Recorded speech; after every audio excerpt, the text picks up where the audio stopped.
Hey, what's going on guys? Welcome back and thank you so much for clicking on the video. Today we're breaking down one of the best strategic sword bleed builds in Where Winds Meet. My goal is to equip you with the best weapons, armor, inner ways, and even mystic skills. The strategic sword has quickly become one of my favorite weapons in Where Winds Meet. Its moveset, martial arts skills, and bleed damage over time is perfect for big groups and difficult bosses. I do want to apologize for not uploading a video sooner. The truth is, I've just been soaking this game in and taking my time to understand the mechanics, build crafting, and essentially how everything works. Once everything clicks, it becomes one of the best action RPGs of the decade. So this game has a dual weapon system for each build, so in addition to the strategic sword, you will also be using the Pancea Fan. This is going to be your primary source of self-healing in solo mode, and even team healing if you're playing in a group. If you're playing on higher difficulties like Expert or even Legend mode, the healing fan becomes a powerful utility to help you stay in the fight, and it also eliminates the need for healing potions. I cover all things action RPG on this channel, so if you're a fan of this genre like I am, make sure you subscribe to the channel. If you enjoy this video, a like would be greatly appreciated, and feel free to let me know your thoughts in the comments section below.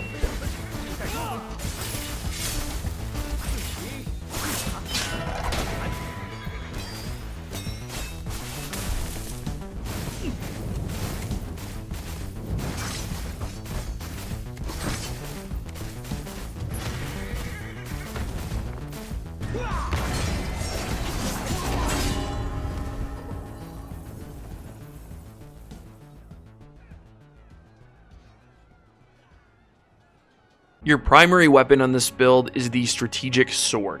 Now, in order to obtain this weapon, you'll need to perform a skill theft at the Lone Cloud Martial Sanctum located on the southern part of Qinghe, east of the encircling lake.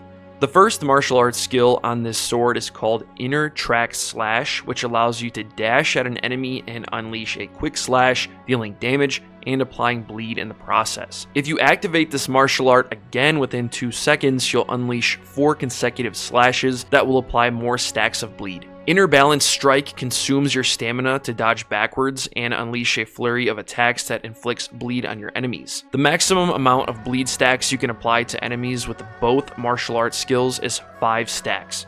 And if you have an enemy that is already affected by 5 stacks, Inner Balance Strike will consume the bleed stacks and deal massive damage to your targets. A third way you can apply bleed stacks is by using your charged heavy attack. This heavy attack consumes stamina, but it deals massive damage, stacks bleed quickly, and gives you a small window of damage immunity during the lunge. It's important to note that regular light attacks and regular heavy attacks will not stack bleed on enemies. The strategic sword is also a bell strike weapon, so any bell strike damage buffs on your build will help you enhance the damage of this sword. Your secondary weapon on this build is the Pancea Healing Fan. To get this fan, you'll need to perform a skill theft at the Silver Needle Sanctum, which is located on the northeastern side of Qinghe, below the first Wayfarer you unlock, west of the Bamboo Abode.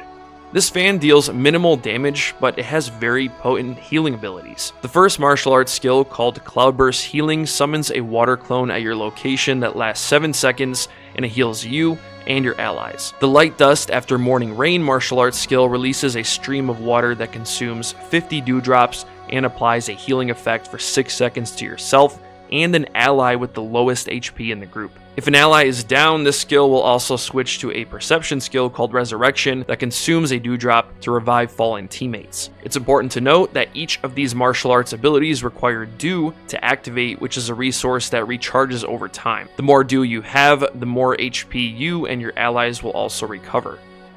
Now that we broke down each weapon and its martial arts skills, my inner way choices will make more sense. The first inner way I recommend using is Adaptive Steel.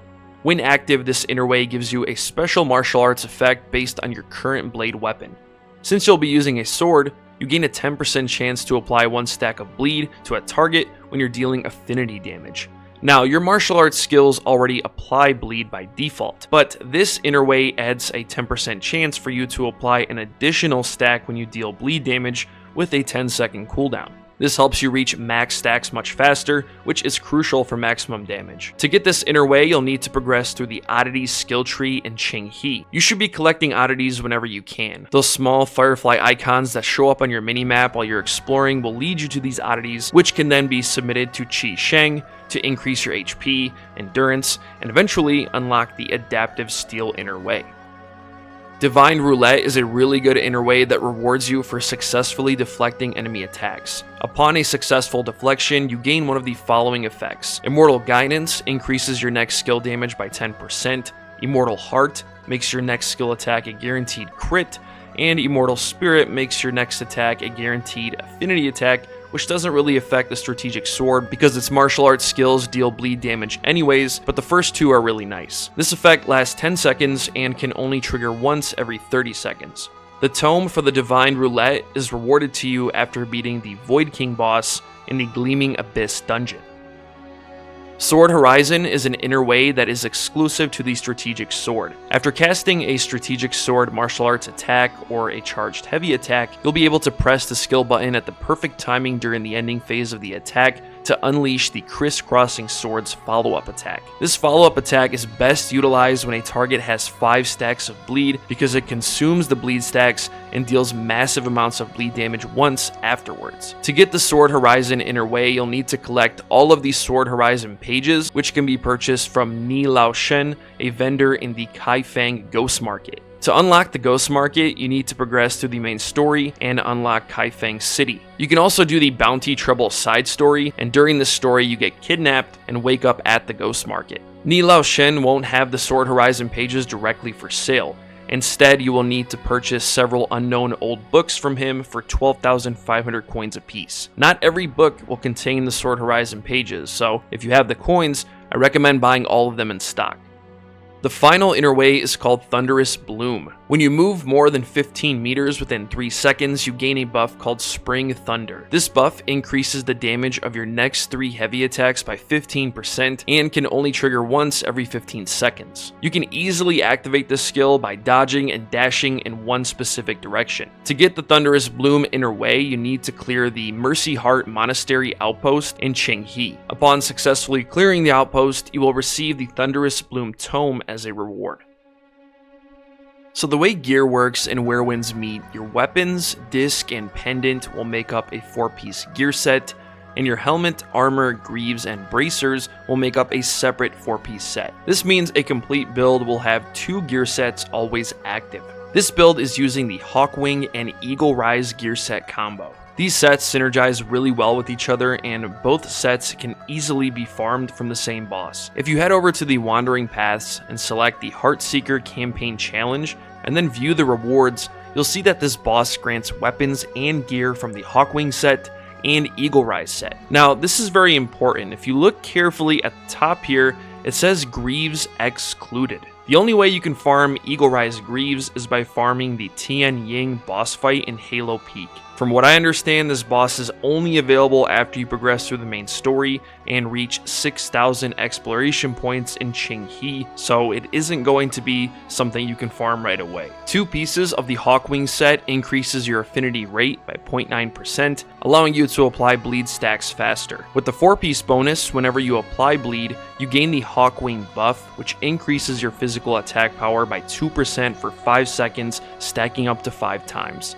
2 pieces of the Eagle Rise set increases your physical defense by +7, and the 4-piece bonus increases your survivability drastically. Dealing damage over time, in this case bleed damage, or healing with the fan grants 1 stack of Eagle Rise, which reduces damage taken by 1.2% for 10 seconds, stacking up to 5 times. At max stacks, you receive the Eagle Rise effect, which reduces the next incoming damage within 10 seconds by 90% against normal enemies and 45% from bosses. So whether you're dealing damage or healing with your fan, this buff will activate easily. This effect can only trigger once every 30 seconds. Both sets utilize affinity damage to help you increase your attack power and defense simultaneously. If there's any other powerful sets you tested out and recommend using, we would love to hear about it in the comments section below. There's a lot of mystic skills in the game, and I have plenty more to unlock, but there's a couple I recommend discovering that I use heavily during combat. Serene Breeze is a basic support skill that's unlocked in your talent tree. I love this skill because it counters stun locks, and it will cleanse you from any damage over time effects that enemies deal to you. Whenever you exhaust your chi, you can activate Serene Breeze to help you get back into the fight quickly. It's also a really nice counter attack if you time it properly. Ghostbind is also really strong when you're fighting mobs of enemies. This Mystic skill quickly immobilizes up to 6 targets, dealing damage and breaking vital spots in the process. This will help you easily stack bleed on multiple targets at once without having to worry about them attacking back for a short period of time. This Mystic skill can be unlocked by speaking to an NPC through a window in the Forsaken Quarters located in the southeast section of Kaifeng. Dragon's Breath is great for AoE damage and damage over time. The quest to obtain the Dragon's Breath Mystic skill begins by speaking to this NPC inside the Beast Reverie, located in the Fairground section of Kaifeng. After a short exchange, the NPC will ask you to retrieve a quest item for him. The item is located west of the main South Gate landmark. You'll need to use Celestial Seas on an NPC named Liang. He's only available during the later hours of the day, so if you don't see him there past the time, and he should spawn. Once you steal the travelogue, head back to the NPC you spoke to before, give him the travelogue, and you will unlock the Dragon's Breath Mystic skill.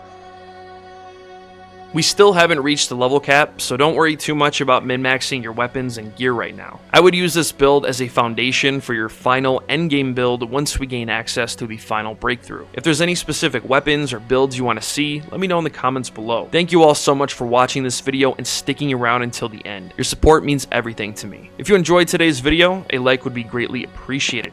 It helps the channel grow, and it will recommend the video to more people who may need it. If you want to see more Where Winds Meet and action RPG guides, don't forget to subscribe to the channel. Take care, everyone.